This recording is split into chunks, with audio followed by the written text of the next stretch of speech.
On the day my parents went to drop me at my grandparents', poor them had thought my parents had finally come to their senses. But they were shocked when both of them revealed why they were there. I didn't plan for a child. I would abort him, but the doctor said it was risky.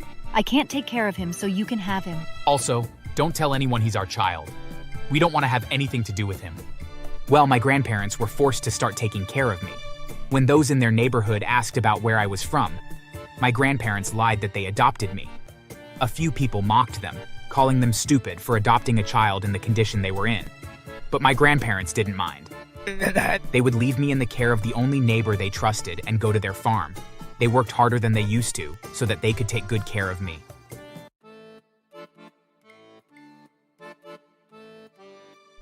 My name is Jasper, and I was abandoned by my own parents 2 years after my birth. Don't get it wrong. My parents weren't poor. Not at all. They were one of the most wealthy people in the city. However, they were very greedy and stingy. They fought with their family members and refused to help anyone. They wanted their money all to themselves alone because they believed they worked hard alone for it and shouldn't share it with anyone. My dad's elder sister had been the one who took care of him after the death of their parents, but my dad had stopped speaking to her after he became rich because he thought she wasn't at his level anymore. My mom's parents were ordinary farmers. They lived in an unpopular town and lived in a small house. People often mocked them because my mom was known to be wealthy, yet her parents remained poor.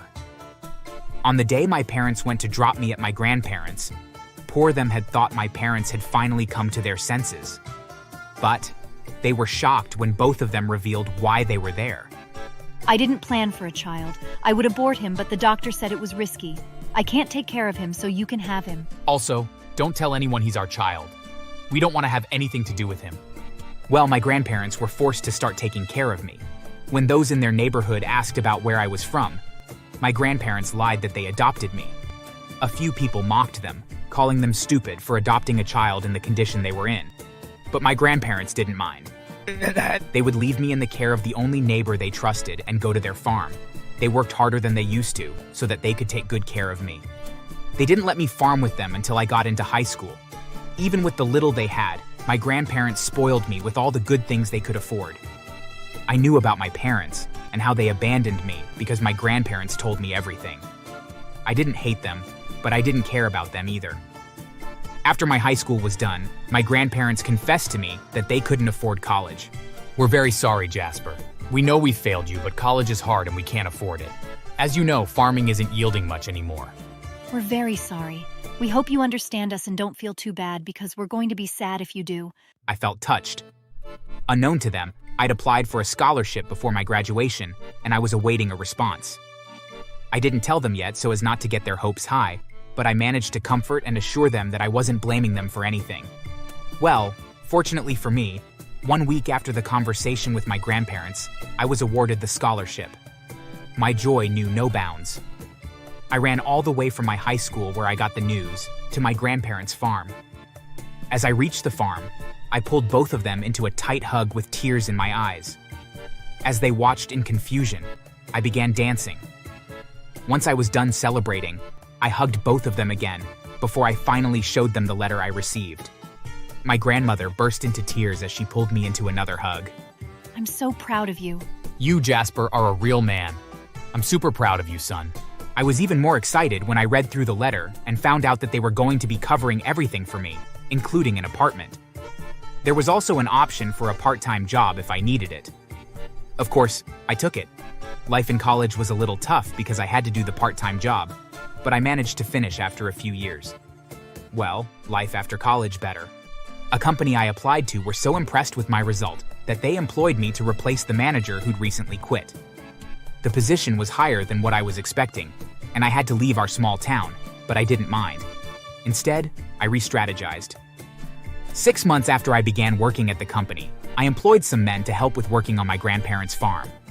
By then, I'd already moved my grandparents to the new house I just bought, since I didn't live in the town with them anymore.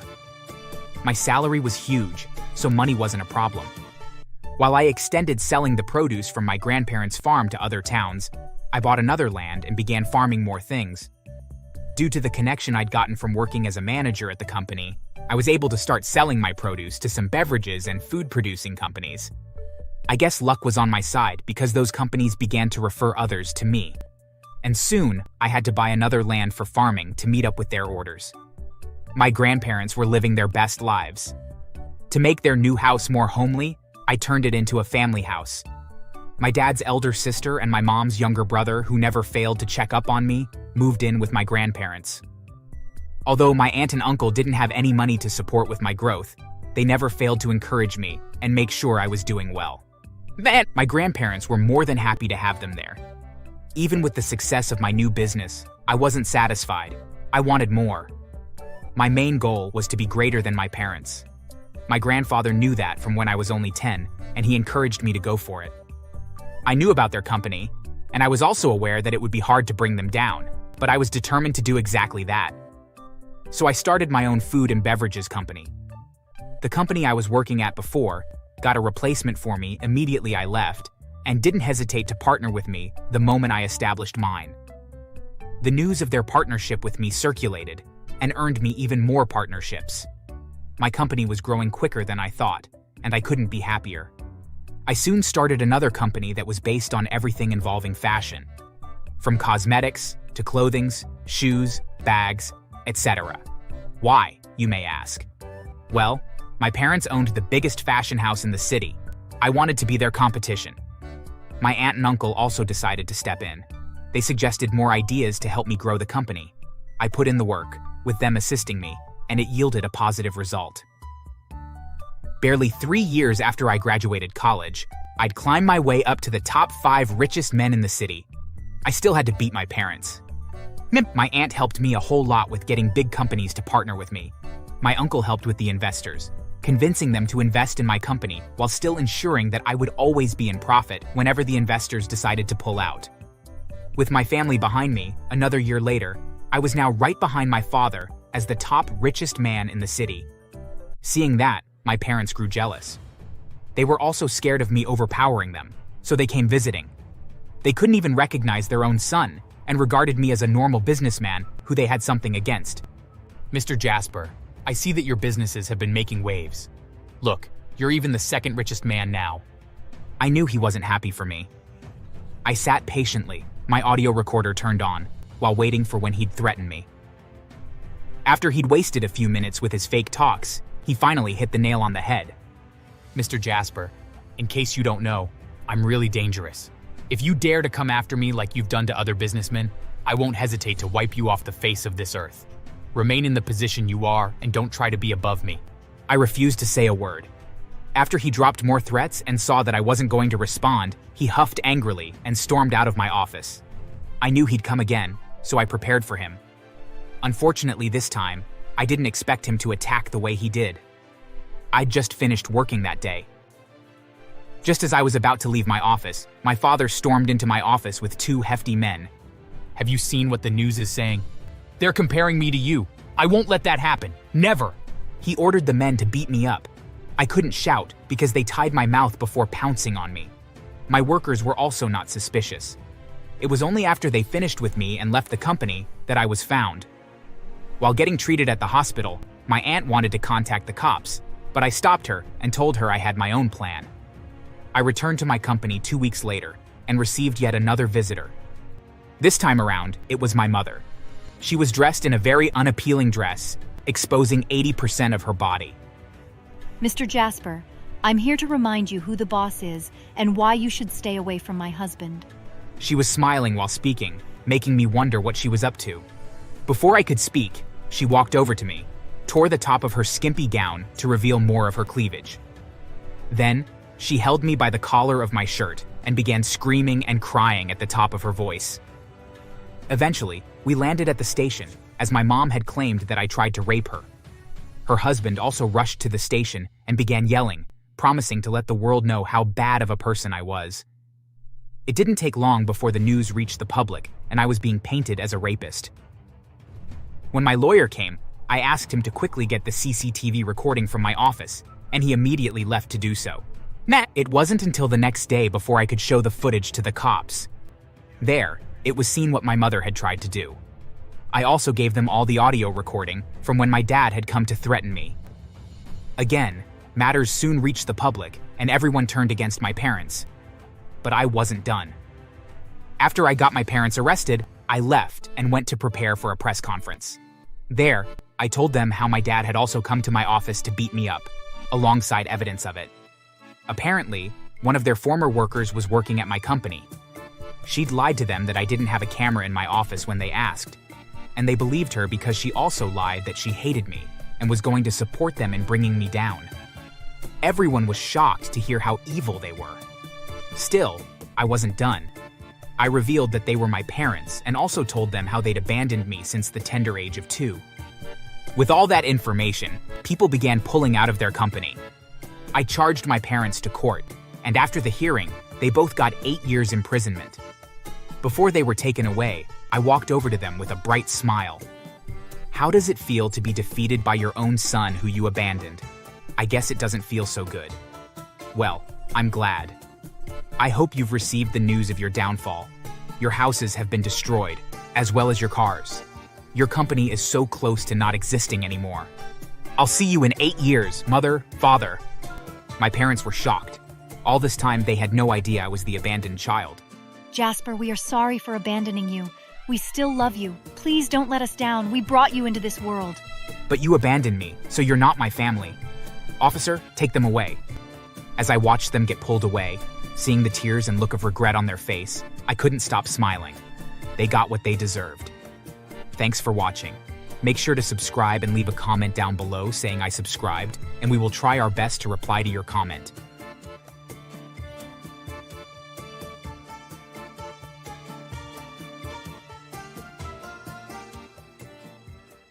Hey there, boy. What are you doing here? Hello, sir. I'm just doing some shopping. Is that right? What are those sticks for? You planning on robbing this store? No, sir. I would never do that. These are my crutches. I have a disability. His eyes narrowed at me, and he lightly kicked one of my crutches. Seems to me like maybe I should search your pockets and make sure that you aren't stealing anything. He then pushed my crutches aside and started patting me down. It was so incredibly embarrassing. When he found my wallet, he pulled it out and began rifling through it, and then pulled out my money. I wasn't sure if he was going to take my money for a second, to be honest. This isn't a lot of money. How do I know that you weren't going to steal something? I would never steal anything. You can ask the owner. I come here all the time. You think I would believe the word of some black kid? Hi there. My name is Tim, and I've had a bit of a challenging life. I was born with cerebral palsy, and it has made moving around quite difficult, but my mother has always been able to inspire me and keep me motivated to keep going. Honestly, if it wasn't for her, I'm not so sure that I would be as outgoing and strong as I am. Of course, that isn't to say that I haven't had my fair share of setbacks. For starters, the children in school always tease and torment me. I need to use crutches to get around, and the children at my school often tease me about them. Being 16 and having cerebral palsy is not easy, and the bullies at school make sure that I never get too comfortable. There was one time when a classmate of mine, Chad, attacked me and stole my crutches from me. Oh, well, look at that. Poor little Tim decided to come to school today.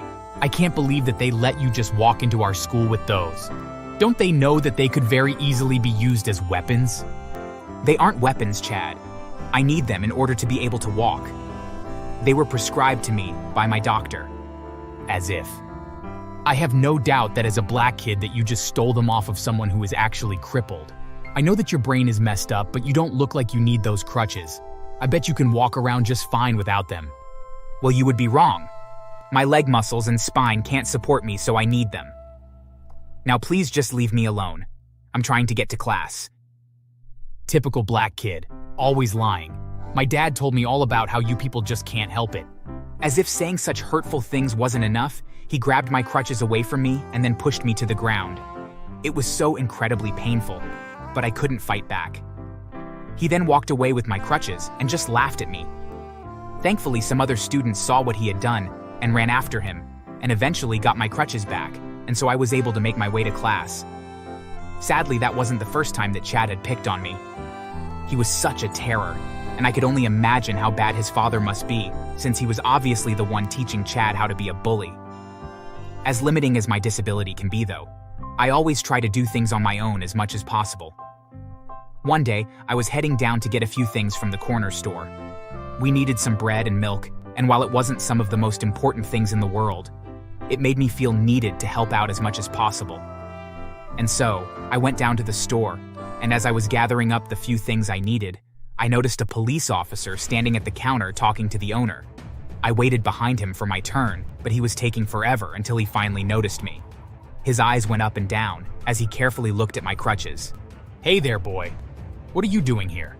Hello, sir. I'm just doing some shopping. Is that right? What are those sticks for? You planning on robbing this store? No, sir. I would never do that. These are my crutches. I have a disability. His eyes narrowed at me, and he lightly kicked one of my crutches. Seems to me like maybe I should search your pockets and make sure that you aren't stealing anything. He then pushed my crutches aside and started patting me down. It was so incredibly embarrassing. When he found my wallet, he pulled it out and began rifling through it, and then pulled out my money. I wasn't sure if he was going to take my money for a second, to be honest. This isn't a lot of money. How do I know that you weren't going to steal something? I would never steal anything. You can ask the owner. I come here all the time. You think I would believe the word of some black kid? The way that he said it made me pause for a second. I suddenly had a suspicion that this cop was my bully's father, and sure enough, a few seconds later, Chad walked into the store. Hey Dad, what's taking so long? Just found this suspicious black kid and was making sure that he wasn't going to cause any trouble. So boy, are you going to cause any trouble? No, sir. I just came to buy a few groceries, and then I was going to go straight home. Wait, I know this kid from school. He's always getting into trouble there. Picking fights and stealing things from other students. You better arrest him, Dad. See, I knew it. Just like I always say, son, you can't trust their kind. Get on the ground now, boy. Chad had always been cruel, but for him to lie and say those things about me felt like a new low for him. I was terrified, and I knew that I needed to obey the cop, or else he might get violent with me. But I was so scared that I became paralyzed and stood still. Suddenly, Chad shoved me to the ground, and while I was lying there, the cop put handcuffs on me. Okay, son, you keep an eye on him. I'm going out to the car to radio in for a patrol car to take him downtown. I will, Dad. No need to rush, though. As soon as his father stepped outside, Chad began kicking me while I was on the ground and couldn't defend myself. I wondered why the store owner wasn't doing anything, when suddenly he came around the counter and started shouting at Chad to stop. Listen, I don't want any trouble, but this kid didn't do anything. I see him all the time, and he's one of the most honest customers I have. Yeah, well, unless you want to go to jail as well. I suggest you mind your own damn business. Just then, Chad's father came back inside and picked me up and dragged me outside. Chad picked up my crutches, and once we were outside, he snapped them in half. His father just laughed at what Chad had done, and then he began to pat me down again. Oh, look what I found here, a knife and a ski mask. I guess you were planning on something after all. It's a good thing that I was there, or else you were going to rob the place, weren't you? No, I would never do that. Plus, I couldn't. My arms aren't strong enough to hurt anyone else. You planted that knife and mask on me. Maybe I did, but it's your word against ours, and no judge is going to believe you. They just started laughing when a police squad car pulled up, and the officers inside took a look at me, and then gently put me into the back of the car and drove me downtown. I could tell that they really didn't want to arrest me, but Chad's father insisted that they did. I ended up being thrown into a holding cell with several adult criminals. Amazingly, they noticed that I was having a hard time moving around, and they showed me compassion and helped me to sit up and get comfortable. After a few hours, my mother showed up, and after spending several hours talking with the police, she was allowed to take me home. On the ride there, I told her everything that had happened, and she was beyond furious. She told me that she would take care of everything, but I wasn't about to let her do all the hard work. There was no way that I was going to let Chad and his father get away with what they had done to me. It was bad enough for Chad to be racist and cruel to me, but now his father a police officer as well. Something had to be done.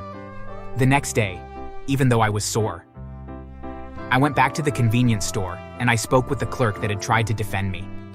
He apologized for not being able to help me more. I accepted the apology, as he really didn't have a choice. If he had intervened, then he would have probably been arrested too. Instead, I asked him if the cameras caught any of what happened on tape. He smiled broadly and pulled out a flash drive from under the counter and passed it to me and told me that not only did the cameras record what happened in the store, but also what happened outside as well, and the recording included audio.